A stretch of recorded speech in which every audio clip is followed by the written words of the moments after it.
Assalamualaikum warahmatullahi wabarakatuh dan salam sejahtera. Jadi hari ini kita akan teruskan untuk topik sains tingkatan 2 kita, iaitu masih di bab yang sama, iaitu bab 3 nutrisi. Topik kali ini kita akan masuk ke subtopik 3.2 kepentingan gizi seimbang. Okey, jadi apa itu gizi seimbang? Setiap apa yang awak makan, kita perlulah makan dalam jumlah yang betul. Okey, di sini gizi seimbang ialah pemakanan yang mengandungi semua kelas makanan yang diperlukan oleh tubuh badan dalam kuantiti yang betul. Okey, jadi awak nampak dekat sini. Okey, gizi seimbang ni adalah di mana awak ambil makanan tu dalam jumlah yang betul. Okey, contoh kat sini awak ada karbohidrat, protein, lemak, vitamin, mineral, pelawas dan air. Jadi, kesemua kelas makanan ni memang perlu awak ambil. Okey, tetapi tidak bolehlah kita ambil secara melewa. Kita ambil dalam jumlah yang banyak. Okey, tetapi kita perlulah ambil dalam jumlah dan kuantiti yang sepatutnya. Okey. Okey, ini adalah contoh model pinggan sihat. Okey, jadi kalau awak nampak kat sini, ini disediakan oleh Kementerian Kesihatan Malaysia sebagai panduan untuk mengamalkan gizi seimbang.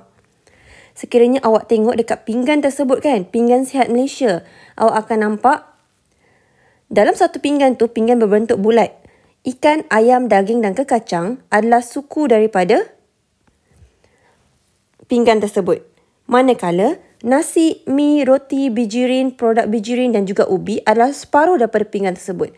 Manakala, buah-buahan dan juga sayur-sayuran merangkumi separuh daripada pinggan tersebut. Jadi, sekiranya kita merujuk kepada pinggan sihat Malaysia ini, kita boleh nampak ini adalah portion ataupun jumlah makanan yang seharusnya awak ambil. Okay, yang boleh awak contohi. Supaya awak boleh mengamalkan gizi yang seimbang. Seterusnya kita tengok berkenaan dengan piramid makanan. Saya pasti awak dah pernah dengar berkenaan dengan piramid makanan. Okay, jadi hari ini kita akan tengok satu persatu. Seperti yang kita tahu, piramid. Piramid berbentuk segitiga. Okey, kalau kita nampak daripada 2D-nya, dia berbentuk segitiga. Makanan yang paling bawah adalah makanan yang paling kita perlu makan dalam jumlah yang banyak. Okey, makanan yang paling atas adalah jumlah makanan yang kita perlu ambil dalam kuantiti yang sedikit. Kita akan mula daripada bawah ini dahulu, di mana pengambilan yang paling maksimum dalam 4 hingga 8 sajian sehari, kita perlu ambil nasi, mi, roti, bijirin dan ubi-ubian. Okey, yang ini adalah lebih kepada makanan yang kita perlukan untuk tenaga kita, iaitu karbohidrat. Kita naik ke atas sikit di mana kita akan nampak sayur-sayuran di mana kita perlu ambil 3 sajian sehari dan kemudian buah-buahan 2 sajian sehari. Okey, ini pun adalah penting di mana sayur-sayuran ni pun dan juga buah-buahan ni mengandungi vitamin, kemudian pelawas, okey, yang sangat penting dalam badan kita. Kemudian kita ada ikan, ayam, daging dan kekacang. Okey, di mana kita perlukan dalam separuh hingga 2 sajian ayam, daging dan telur sehari, 1 sajian ikan sehari ataupun separuh hingga 1 sajian kekacang sehari. Okey, kemudian untuk susu dan produk tenusu, 1 hingga 3 sajian sehari. Okey, ini adalah lebih kepada cara untuk awak pengambilan protein. Okey, protein seperti awak tahu, protein ini sangat penting dalam penghasilan sel-sel baru dan juga mengekalkan kesihatan anda. Dan ianya juga bagus untuk tumbesaran. Kemudian, yang paling anda perlu ambil dalam kuantiti yang sedikit. Kita boleh nampak dekat sini, kuantiti yang sedikit seperti lemak, minyak, gula dan garam. Okey, ini adalah benda yang perlu awak ambil dalam kuantiti yang sedikit. Okey, sekiranya awak ambil dalam jumlah yang banyak, ianya akan menyebabkan anda untuk mendapat sakit-sakit lain. Okey. Jadi, piramid makanan ni ialah satu benda yang harus kita contohi. Okey. Dan sumber untuk piramid makanan yang telah saya berikan kat sini adalah daripada Kementerian Kesihatan Malaysia. Kemudian kita akan tengok faktor-faktor yang mempengaruhi keperluan kalori. Okey. Jadi, kalori ni adalah jumlah yang perlu awak ambil untuk tenaga awak. Okey. Jadi, sebelum kita faham lebih lanjut berkenaan dengan kalori, sebelum tu kita akan tengok faktor-faktor yang mempengaruhi keperluan tenaga kita. Okey, jadi kalori ni adalah makanan yang membekalkan tenaga. Okey, yang pertama kita akan tengok saiz badan. Okey, kalau awak tengok saiz badan awak, kita ada dua orang, budak A dan juga budak B. Okey, individu yang berbadan besar memerlukan tenaga lebih banyak berbanding individu yang kecil. Sebab kalau perasan disebabkan oleh individu A ni, okey, badan dia lebih besar, dia lagi banyak sel. Okey, orang yang berbadan kecil, dia lagi sikit sel. Bila sel di dalam badan dia banyak, okey, jadi dia memerlukan lebih banyak tenaga. Oleh itu, dia perlu makan lebih banyak berbanding orang yang berbadan kecil, iaitu B. Okey, jadi ini adalah perbezaan daripada segi saiz badan. Kemudian kita tengok daripada sudut iklim pula, faktor iklim. Okey, individu yang tinggal di kawasan yang beriklim sejuk memerlukan lebih tenaga kerana kehilangan lebih banyak haba ke persekitaran berbanding individu negara tropika. Okey, jadi orang-orang yang tinggal dekat kawasan yang sejuk, okey, mereka memerlukan tenaga supaya mereka boleh mengekalkan suhu badan mereka. Okay, berbanding dengan kita dekat sini kan, kita tak perlu nak risau tentang cuaca. Okay, sebab suhu badan kita adalah lebih kurang sama dengan suhu sekeliling. Tetapi masalah bagi mereka yang tinggal dekat kawasan yang beriklim sejuk, di mana orang-orang ni mereka memerlukan tenaga supaya mereka boleh maintain, kekalkan suhu badan. Kemudian daripada segi pekerjaan, okay, orang yang melakukan kerja berat memerlukan lebih banyak tenaga kerana keperluan gizi mereka lebih tinggi. Contoh kalau awak nampak dalam gambar kan, ini adalah orang yang kerja sebagai kerja buruh contohnya. Saya bandingkan satu saya akan bandingkan kerja buruh dan kedua saya akan bandingkan orang yang bekerja sebagai seorang pekerja pejabat. Biasa kerja pejabat ni duduk depan komputer je kan. Okey, jadi orang yang bekerja sebagai buruh disebabkan mereka ni perlu mengangkat barang-barang berat, mereka bekerja di tengah panas. Okey, jadi mereka ni sangat memerlukan tenaga yang tinggi, jadi kalori intake ataupun kalori yang diperlukan adalah tinggi. Manakala orang yang bekerja di pejabat, biasanya kita akan bekerja di bawah aircon je kan. Tak ada kena panas, tak perlu nak angkat barang. Okay, jadi kita tak memerlukan tenaga yang banyak. Jadi jumlah kalori kita adalah kurang berbanding orang yang bekerja sebagai buruh ataupun orang yang bekerja berat. Dari awak nampak. Kalau dari segi pekerjaan, bagaimana pekerjaan itu sendiri mempengaruhi kita punya pengambilan kalori. Kemudian daripada segi umur, okey, jadi kanak-kanak dan remaja memerlukan lebih protein dan tenaga untuk tumbesaran. Okey, seperti yang kita tahu, contoh kalau macam protein ni memang sangat penting, terutamanya bagi remaja, bagi kanak-kanak. Sebab ianya membantu kita untuk menghasilkan lebih banyak sel dan membantu dalam tumbesaran. Okey, jadi kalau nampak berbanding dengan orang yang berumur contoh saya bagi sini 30 tahun. Okey. Dengan orang yang berumur dalam 10 tahun. Okey. Jadi biasanya kanak-kanak yang 10 tahun ni lebih aktif berbanding dengan orang yang berusia 30 tahun. Dan kemudian mereka juga memerlukan intake kalori yang tinggi. Nampak tak? Dia aktif. Kemudian sel-sel pada usia ni sangat banyak untuk dihasilkan. Okey, supaya dia boleh membesar dengan sihat. Kemudian, keadaan kesihatan. Orang yang sakit adalah lemah dan memerlukan sajian makanan yang lebih sesuai dengan keadaannya. Okey, jadi ini adalah bergantung juga. Okey, sekiranya dia mengalami masalah kesihatan, contoh kalau dia ada masalah diabetes. Dekat sini kita cakap pasal diabetes. Okey, orang yang mengalami masalah kesihatan, contoh diabetes ni dia adalah disebabkan oleh tinggi karbohidrat ataupun gula. Okey, jadi sekiranya dia ada diabetes, maka dia perlu kurangkan gula dalam makanan. Jadi dalam pada masa yang sama, penyakit yang dia alami ni pula dia akan menyebabkan pengambilan kalori dia berkurang. Okey? Contoh lagi kalau macam wanita hamil. Wanita hamil ni dia memerlukan vitamin B, fosforus, kalsium dan besi untuk pertumbuhan bayi yang sihat. Jadi keadaan kesihatan ni dalam pada masa yang sama dia mempengaruhi juga pengambilan makanan awak. Jantina. Lelaki lebih berotot melakukan aktiviti yang lebih berat.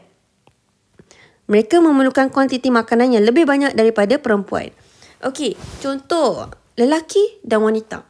Okey, wanita ni kita jarang angkat benda-benda yang berat, buat kerja berat, dan kita tak terlampau aktif. Berbanding dengan lelaki, kalau kita nak tahu, lelaki ni dia punya susuk badannya biasanya dia akan lebih besar daripada wanita. Dan kemudian otot-otot dia memerlukan kalori yang tinggi. Okey, jadi kita nampak ada perbezaan antara lelaki dan wanita di mana lelaki ni sangat memerlukan kalori yang tinggi berbanding wanita.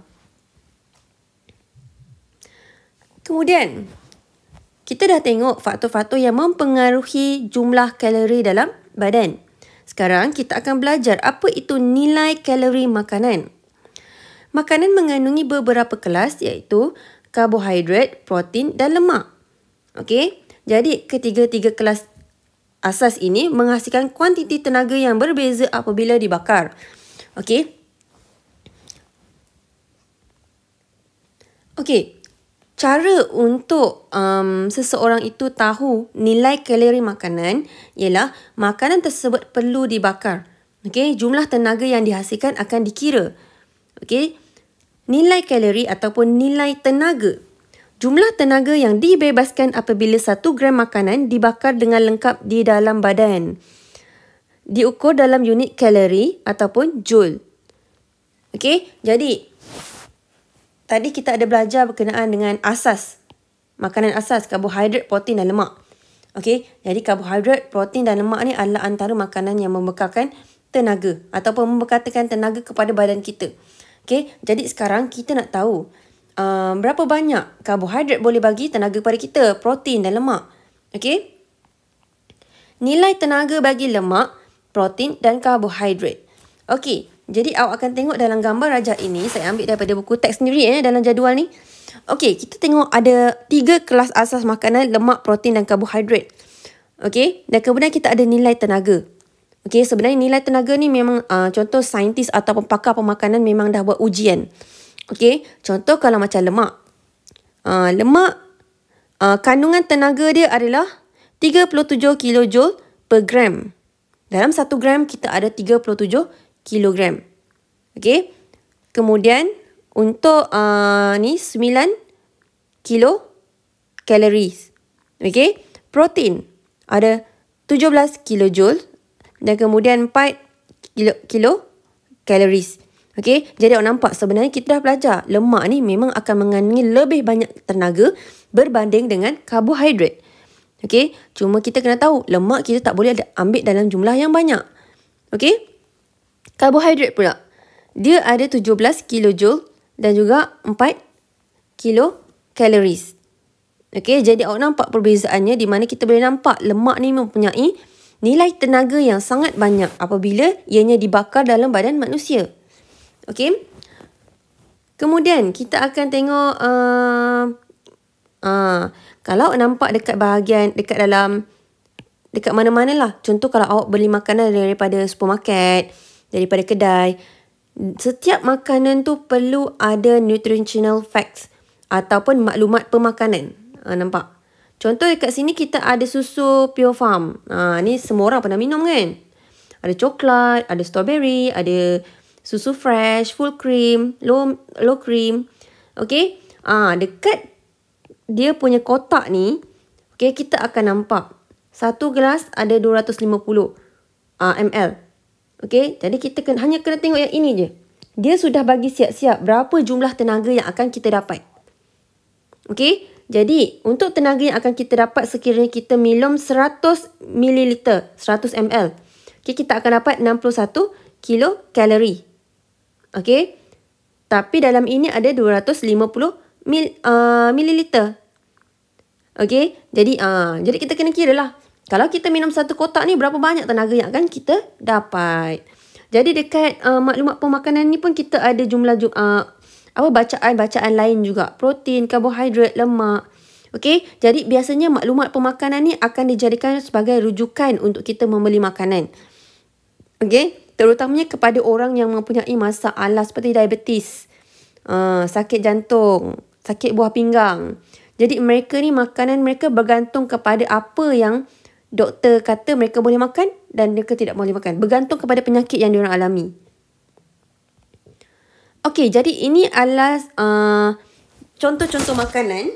Okey, kalau nampak dekat sini kan, saya akan tunjukkan beberapa contoh je. Contoh makanan air kosong. Sekiranya awak ambil 1 gelas air kosong, okey, nilai kalori yang awak dapat adalah kosong.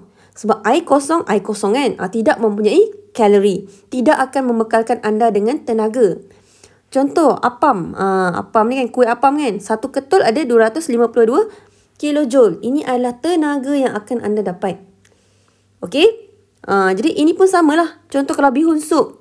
Satu mangkuk bihun sup ada 1155 kilojoule. Ini adalah jumlah yang tenaga yang awak akan dapat. Jadi setiap makanan yang anda makan mempunyai nilai kalori yang berbeza. Jadi kalau awak dah makan sesuatu, awak kenalah tengok berapa banyak kalori yang ada. Dan kemudian lagi satu, yang ini contoh. Okey. Kalau awak makan makanan dan jumlah kalori yang awak makan adalah lebih berbanding dengan apa yang sepatutnya awak makan, lebihan tu akan disimpan sebagai lemak. Jadi sebab tu kalau awak terlampau sentiasa makan, kemudian awak tak exercise ataupun awak tak menggunakan tenaga itu dengan berkesan. Okey, sebab tu badan awak mudah naik. Itu adalah salah satu benda yang perlu awak ambil tahu. Okey. Yang ini adalah carta perbandingan kalori dan penggunaan tenaga. Ini pun sama macam tadi. Contoh kalau macam kek. Kalau macam kek satu potong adalah 20 gram. Kandungan kalori untuk satu potong kek adalah 100. Awak makan satu potong kek je, awak dah boleh cuci kereta selama 1 jam. Nampak tak kalori kek? Okey, contoh kalau mi sup. Satu mangkuk 320 gram. 220. Kemudian awak boleh berjalan selama 2 km. Jadi kat sini awak boleh nampak makanan yang awak nampak, contoh macam kek tadi, satu potong 100 kalori. Jumlah tenaga tu awak boleh guna untuk cuci kereta. Nampak tak? Okey. Jadi ini adalah salah satu perbandingan macam mana kita ambil kalori intake kita, kalori yang kita ambil, dan kemudian macam mana cara untuk kita menggunakan kalori tersebut. Okey, macam tadi yang saya kata, gizi seimbang ni adalah di mana awak ambil makanan dalam semua kelas makanan dalam jumlah yang betul. Okey, jadi sekarang kita akan cuba untuk merancang gizi seimbang. Okey, contoh dalam kes ni, Hannah berumur 14 tahun. Okey, dia 14 tahun dan dia masih seorang remaja. Dan dia aktif dalam sukan bola jaring. Dia memerlukan 8,400 kilojoule tenaga dalam satu hari. Ni saya nak highlight kan. Okey, jadi satu hari dia memerlukan 8,400 kg. Apakah menu yang sesuai untuk hidangannya dalam satu hari? Okey, yang ini ada sedikit panjang. Okey, tapi kita tengok satu persatu supaya awak boleh faham. Dan kemudian lepas kelas ini, saya akan minta awak untuk buat ataupun merancang gizi seimbang awak sendiri. Okey. Contoh, pada waktu 8 pagi, okey, dia akan makan sarapan. Okey. Contoh, dia makan bihun sup. Bihun sup satu mangkuk. Satu mangkuk mengandungi 1,155 kilojoule. Okey. Dan kemudian, susu rendah lemak 1 gelas 546 kilojoule. Jumlah yang didapat pada pagi tersebut adalah 1701 kilojoule. Nampak tak? Jadi tadi dia perlukan 8400. Jadi dia baru dapat 1701 kilojoule. Kalau makan minum pagi pula, ada sarapan minum pagi pula kan. Okey, kita ada apam. 1 biji 252 kilojoule, donat 1 biji 840 kilojoule, TO 1 cawan 84 kilojoule. Sebab ingat TO ni dia ada gula. Okey, dan jumlah keseluruhan adalah 1176 kilojoule. Kita tengok next page pula. Jadi untuk yang ni saya ringkaskan. Untuk makanan tengah hari pula, total keseluruhan makanan jumlah tenaga yang akan didapat adalah 2100 kilojoule. Untuk minum petang, dia akan dapat 1449. Yang ini bukan makan tengah hari. Yang ini adalah untuk makan malam. Contoh, dia makan malam pada pukul 7. Okey, makan malam pada pukul 7. Jadi, apa yang akan didapat adalah sebanyak 1974 kilojoule. Jadi, keseluruhan daripada sarapan, makan pagi tadi, kemudian makan malam, makan tengah hari, minum petang dan juga makan malam. Okey, dia akan dapat, kalau tambah keseluruhannya, dia akan dapat dalam 8,400 kilojoule. Jadi ini adalah jumlah kalori yang perlu dia ambil dalam satu hari. Jadi ini menunjukkan jumlah kalori yang dia ambil adalah seimbang. Okey, jadi ini adalah bagaimana cara untuk awak merancang awak punya gizi seimbang. Okey, sebelum tu awak kena tahulah berapa banyak awak ni jenis orang yang aktif ataupun tidak. Baru awak akan tahu berapa banyak kalori yang awak perlukan dalam masa satu hari. Jadi 8400 kilojoule ini adalah berpatutan dengan jumlah tenaga yang dia perlukan dalam satu hari. Jumlah yang dimakan sama dengan jumlah yang tenaga yang bakal dia habiskan. Dia gunakan. Okey. Seterusnya kita akan lihat kepentingan mengekalkan kesihatan. Okey, menurut hasil kajian tinjauan kesihatan dan mobiliti, peratus rakyat Malaysia yang mempunyai penyakit berkaitan pemakanan adalah seperti berikut. Okey, ini adalah penyakit yang disebabkan oleh pemakanan. Yang pertama, kencing manis di mana kita ada 17.5%. Tekanan darah tinggi 30%. Paras kolesterol tinggi 47%. Obesiti 17% dan juga berat badan berlebihan 40%.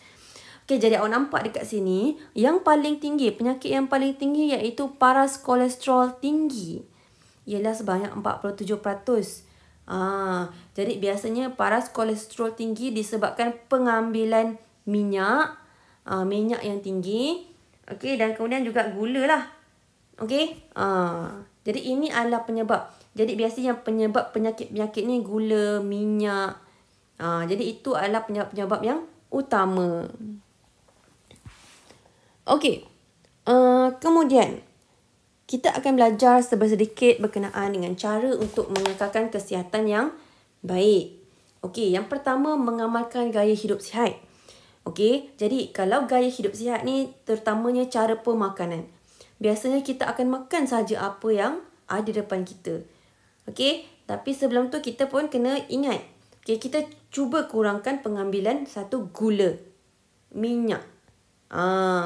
Okey, dan kemudian makanan fast food, contoh macam KFC. Jangan makan hari-hari. Okey, kemudian garam pun juga. Kadang-kadang orang nak lebih rasa, orang letak garam banyak. Jadi elakkan. Kemudian lemak pun sama. Jadi lemak ni kalau awak pengambilan awak sangat banyak, lemak dengan minyak kan, dia boleh menyebabkan penyakit-penyakit seperti risiko penyakit jantung. Jadi kita elakkan pengambilan lemak, minyak, gula dan garam. Okey. Elak lemak, minyak, gula dan garam. Okey. Kemudian tidak merokok. Jadi tidak merokok ni pun satu benda yang sebenarnya merokok ni satu benda yang juga sumber kepada penyakit-penyakit lain. Okey, penyakit kanser. Okey, kemudian penyakit jantung. Okey, jadi sekiranya awak tidak merokok, elakkan untuk merokok. Sebab sekali awak dah cuba untuk merokok, agak sukar untuk awak berhenti. Okey, kecuali awak memang ada effort untuk berhenti, tak ada masalah. Okey, tetapi kalau awak belum, sila jangan cuba. Dia lebih banyak keburukan berbanding kebaikan. Yang ketiga, melakukan senaman. Okey, melakukan senaman ni ada banyak senaman yang boleh awak cuba. Sekarang sangat mudah. Awak tengok je YouTube, cari senaman. Contoh, awak mengalami masalah perut buncit. Cari senaman bagaimana awak nak mengurangkan perut buncit. Banyak sangat. Okey, senaman ni juga sangat bagus. Okey, yang pertama, contoh kalau awak dah makan terlalu banyak. Okey, ini adalah salah satu cara untuk awak menggunakan kalori dengan berkesan. Dan dalam masa yang sama, ianya juga menyebabkan kesihatan awak lebih baik. Menjaga jantung, menjaga awak punya otot dan tubuh badan. Okey, menjaga kesihatan badan. Jadi, untuk yang ini dia adalah lagi banyak kebaikan berbanding dengan merokok. Jadi, awak adalah seorang remaja dan awak lagi pandai untuk berfikir yang mana baik dan yang mana buruk. Okey, jadi ingat saya cakap saya, sekiranya awak makan, cuba untuk merancang gizi seimbang. Okey, mungkin kita tak boleh nak ikut 100% seperti piramid makanan. Tetapi kita cuba. Contoh dalam satu makanan tu, awak ada nasi, awak ada suku nasi, awak ada suku ikan. Kemudian awak ada separuh sayur-sayuran ataupun buah-buahan. Okey, perut kenyang tak menjamin kesihatan yang baik. Okey, jadi awak dah belajar dan sekarang adalah masa untuk awak aplikasi. Okey, jadi kita dah tamat untuk bab 3.2 dan kemudian kita akan teruskan untuk 3.3 untuk video seterusnya pula. Okey, jadi Assalamualaikum warahmatullahi wabarakatuh dan salam sejahtera.